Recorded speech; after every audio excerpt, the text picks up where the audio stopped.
Philippines, or Hastings, or this place. One night in Bangkok and the world's your oyster. The bars are temples, but the pearls ain't free. You'll find a God in every golden cloister. My name is Jamil Khoury, and I am the founding artistic director of Chicago's Silk Road Rising. I am also the creator/curator of Respiced, a Silk Road Cabaret. The mission of Silk Road Rising is very much about authorial voice. We showcase playwrights of what we call Silk Road backgrounds, so essentially Asian and Middle Eastern.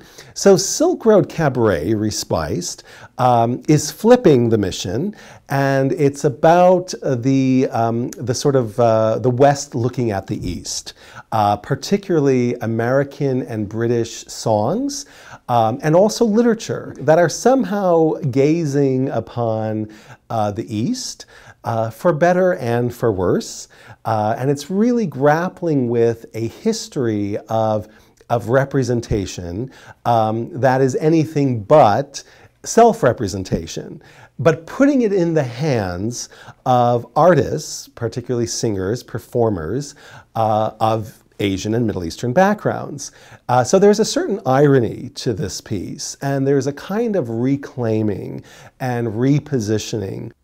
We are not trying to hit you over the head with particular messaging, but we certainly want you to think about this history of representation and how that reflected power inequities, that you could sort of package what was essentially a very violent act of aggression as something that is somehow palatable and exotic and sexy, and that informs a lot of foreign policy decisions and actions to this very day.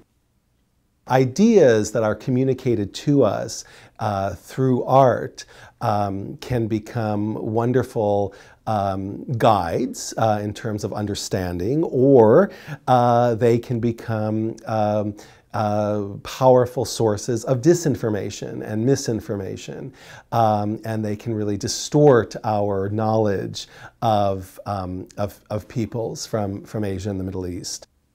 In many ways, we are honoring the original cabaret, old school cabaret, which was, of course, entertaining and humorous, but also deeply ironic and political and subversive. And I believe that Respiced captures so much of that wonderful, beautiful, powerful essence of true cabaret, and certainly that levels more than its share of challenges to how we view the world, how we view different cultures, how we view ourselves.